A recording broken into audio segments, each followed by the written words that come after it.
आज इंडिया एक चेंज्डा हुआ नेशन है। हलचल भरे शहर, नए स्टार्टअप्स और एक young ambitious population global economic landscape को फिर से शेप कर रहे हैं। लेकिन यह राइज आसान नहीं था। इंडिया की जर्नी स्ट्रगल, रेसिलियंस और चेंज के अहम मोमेंट्स से मार्क है। इस डायनामिज्म को समझने के लिए हमें उस टाइम को फिर से देखना होगा जब इंडिया की वेल्थ ड्रेन हो गई थी, जिससे वह गरीब हो गया था।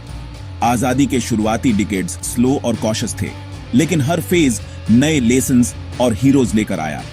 1991 के रिफॉर्म्स ने इंडिया को दुनिया के लिए खोल दिया, जिससे एक टेक्नोलॉजिकल रेवोल्यूशन और एक वाइब्रेंट स्टार्टअप कल्चर शुरू हुआ। अब इंडिया सिर्फ ग्लोबल शॉक्स से रिकवर नहीं कर रहा है, यह एम्बिशियस गोल सेट कर रहा है। $5 ट्रिलियन इकोनॉमी से लेकर डिजिटल इनोवेशन में ग्लोबल लीडरशिप तक। यह एक नेशन की कहानी है जो अपनी आवाज ढूंढ रहा है और अपनी रियल पोटेंशियल को रियलाइज कर रहा है। ब्रिटिश रूल से पहले इंडिया एक ग्लोबल इकोनॉमिक पावर हाउस था, जो अपने टेक्सटाइल्स और ट्रेड के लिए फेमस था। कॉलोनियलिज्म ने सेंचुरीज की प्रॉस्पेरिटी को उलट दिया। ब्रिटिश पॉलिसीज ने इंडस्ट्रीज को खत्म कर दिया, हार्श टैक्स लगाए और इंडिया को रॉ मटेरियल्स का सप्लायर बना दिया। टेक्सटाइल इंडस्ट्री, जो कभी वर्ल्ड रेनोन्ड थी, ब्रिटिश मिल्स को फायदा रीचने के लिए क्रिपल्ड हो गई, जिससे कारीगर गरीबी में धकेल दिए गए।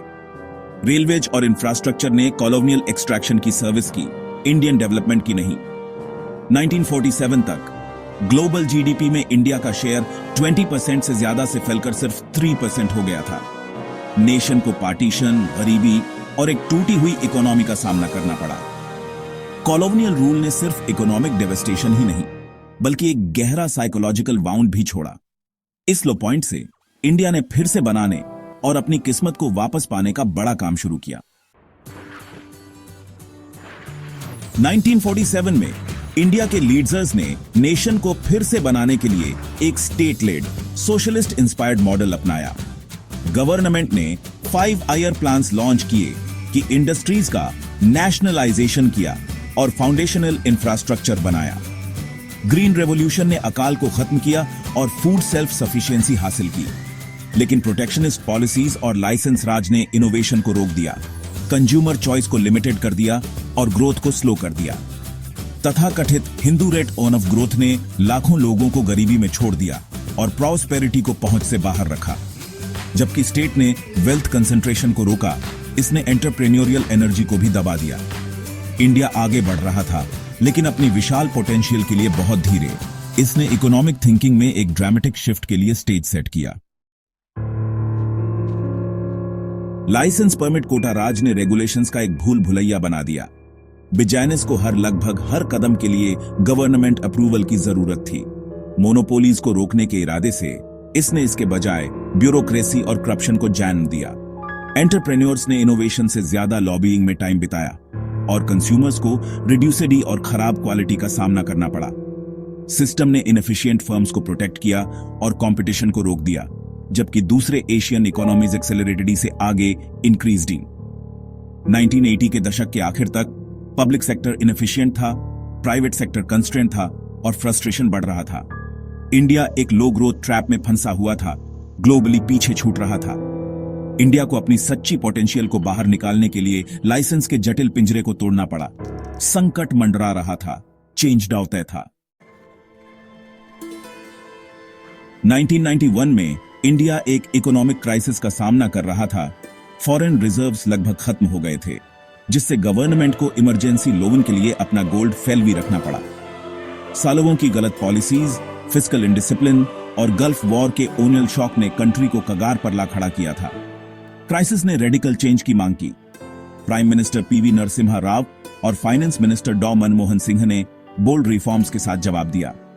डॉ सिंह ने डिक्लेयर किया, धरती पर कोई शक्ति उस विचार को नहीं रोक सकती जिसका समय आ गया है। गवर्नमेंट ने लाइसेंस राज को खत्म कर दिया, इकोनॉमी को खोल दिया और इंडियन एंटरप्रेन्योरशिप पर भरोसा किया। नई स्ट्रेटेजी, लिबरलाइजेशन, प्राइवेटाइजेशन और ग्लोबलाइजेशन (LPG). लाइसेंस और कंट्रोल्स में कटौती की गई, पब्लिक सेक्टर के स्टेक बेचे गए और फॉरेन ट्रेड और इन्वेस्टमेंट का स्वागत किया गया। इन रिफॉर्म्स ने एक बड़ा चेंज डाउ किया, जिसने इंडिया को हाई ग्रोथ के एक नए रास्ते पर डाल दिया। 1991 के रिफॉर्म्स ने एंटरप्रेन्योरियल एनर्जी की एक लहर ला दी। बिजनेस फले फूले, कंपटीशन ने प्रोडक्ट्स को बेहतर बनाया और कीमतें गिर गईं। एविएशन, टेलीकॉम और बैंकिंग जैसे सेक्टर्स प्राइवेट प्लेयर्स के लिए खुल गए, जिससे जॉब्स और अपॉर्चुनिटीज रिमेन्ड। टैरिफ कम हुए, टेक्नोलॉजी और फॉरेन इन्वेस्टमेंट आया और इंडियन इंडस्ट्रीज ग्लोबली कंपेटिटिव हो गई। इकोनॉमी तेज हुई, ग्रोथ रेट्स बढ़ गईं और एक नया मिडिल क्लास इमर्जिंग आ। कंज्यूमर गुड्स जो कभी लग्जरी थे आम हो गए। नेशनल माइंडसेट रिड्यूसिटी से प्रचुरता में बदल गया। चैलेंजेस बने रहे, असमानता और डोमेस्टिक इंडस्ट्रीज के बारे में चिंताएं बनी रही, लेकिन फायदे लागत से कहीं ज्यादा थे। इंडिया एक इनवर्ड लुकिंग नेशन से एक कॉन्फिडेंट ग्लोबल प्लेयर में बदल गया। रिफॉर्म के बीज 21वीं सदी में खिले, खासकर टेक्नोलॉजी में। इंडिया का आईटी सेक्टर दुनिया का बैक ऑफिस बन गया। लाखों जॉब्स रिमेन्ड इन और सर्विसेज एक्सपोर्ट बूम को इंक्रीज दावा मिला। एक वाइब्रेंट स्टार्टअप इकोसिस्टम इमर्जिंग आ, जो अफोर्डेबल स्मार्टफोन्स, सस्ते डेटा और गवर्नमेंट सपोर्ट से प्रेरित था। डिजिटल इंडिया और आधार जैसी पहलों ने पब्लिक सर्विस डिलीवरी और फाइनेंशियल इंक्लूजन में क्रांति ला दी। Jam Trinity, Jan Dhan accounts, आधार और मोबाइल ने डायरेक्ट बेनिफिट्स और डिजिटल पेमेंट्स को बड़े पैमाने पर सक्षम किया। मेक इन इंडिया का लक्ष्य मैन्युफैक्चरिंग को इंक्रीज दवा देना था, जिससे कि सेक्टर्स में इन्वेस्टमेंट आकर्षित हुआ। टेक्नोलॉजी और एंटरप्राइज अब इंडिया की ग्रोथ और प्रॉस्पेरिटी के इंजन हैं। कोविड-19 महामारी ने इंडिया की रेसिलियंस को परखा, लेकिन इकोनॉमी ने एक्सेलरेटेडी से एडजस्ट किया और रिकवर किया। फार्मास्यूटिकल इंडस्ट्री दुनिया की फार्मेसी बन गई और डिजिटल इंफ्रास्ट्रक्चर ने कंट्री को कनेक्टेड रखा। गवर्नमेंट स्टिमुलस, रिवाइव डिमांड और इंफ्रास्ट्रक्चर इन्वेस्टमेंट ने रिकवरी को इंक्रीज दावा दिया। इंडिया अब 2027 तक $5 ट्रिलियन इकोनॉमी और 2047 तक डेवलप्ड नेशन स्टेट्स का लक्ष्य रखता है। कंट्री डिजिटल फाइनेंस में लीड करती है और ग्रीन एनर्जी और इलेक्ट्रिक व्हीकल्स में भारी इन्वेस्टमेंट कर रही है। इनोवेशन और जॉब क्रिएशन में नए अवसर उभर रहे हैं। चैलेंजेस बने हुए हैं।